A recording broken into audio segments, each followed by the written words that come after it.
6:49 right now, time for the morning rush. Fire crews are still battling the Las Tuces fire in San Miguel County. While the communities of Las Tuces, La Tewa, and Sapeo, they are still evacuated and road closures are still in effect for Highway 94 and New Mexico 26. At last check, the fire is currently 0% contained and around 1,000 acres in size. An Espanola teen is now suing the city after being handcuffed at gunpoint in a case of mistaken identity. State police stopped Ana Pacheco after Espanola police put a be on the lookout alert for his truck, or one similar to his rather, that was following a string of armed robberies in the Espanola area. 2 days later, police arrested and charged a different suspect. Pacheco is now arguing that the police department did a hasty investigation. Both ENMU and NMSU, they are under investigation this morning as Attorney General Raul Torres looks into allegations of hazing and sexual assault. Torres says that his investigations found that there could be more possible victims in each case. So far, no charges have been filed. The AG says that what ties these two investigations together is the lack of enforcement within each athletic department. Erica. And here's a look at our school day forecast. 53 this morning, needing a light layer. This afternoon, 81. It's going to be a gorgeous afternoon with lighter winds. Well, this morning, Albuquerque police are investigating what they are calling a homicide that's near Coors and Sage. Around 9:30 last night, officers were called to the area for shots fired. Now, when they arrived, they found two people with apparent gunshot wounds. Both were taken to the hospital, where one of them died and the other is still listed in critical condition. We're also learning more about the man shot by APD officers on Wednesday night. 33-year-old Kevin Trujillo is accused of firing 6 shots just after 7:30 on Wednesday night. That's near Eastern and San Pedro. At the time of his arrest, Trujillo had a warrant out. That was after failing to appear in court in another case from March for allegedly stealing a truck. Erica. And here's a look at our threat index. It is moderate for the Las Tuces fire area. That fire will remain a threat today, but we should find some relief over the weekend. Well, the Westgate Community Center in Southwest Albuquerque has entered now the second stage of its expansion. Phase 2 will bring some new multi-use community classrooms to the community center, which will be used for a 5-star accredited early childhood development program. It will also include an outdoor water splash pad. Well, a set of policies aimed at quickly reducing the number of migrants who are seeking asylum after the expiration of Title 42 are now facing roadblocks legally.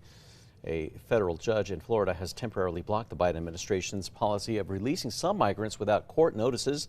The ACLU has now filed a lawsuit to block the new rules that would restrict migrants from seeking asylum if they have not applied online or through another country first. Erica. Check on traffic. Maps are clear, no accidents or slowdowns to tell you about. And here's a look over the Big Eye. It's starting to busy up out there.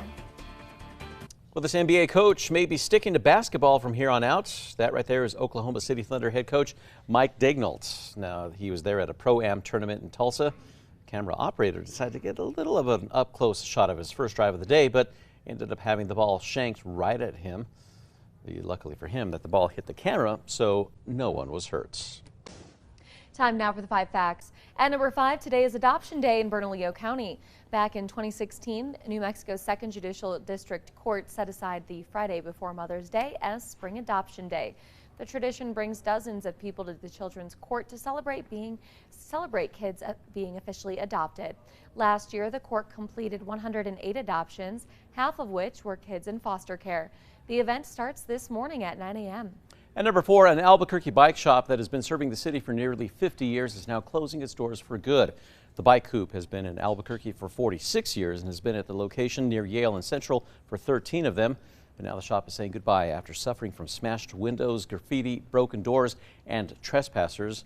Owner Amanda Batty says that she's been dealing with these issues on a monthly basis, and repairs are costing her thousands of dollars. At number 3, we will see some weekend rain chances.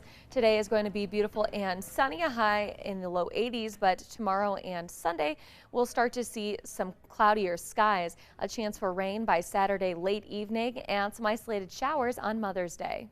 At number 2, Albuquerque police are investigating what they are calling a homicide in southwest Albuquerque. That's near Coors and Sage.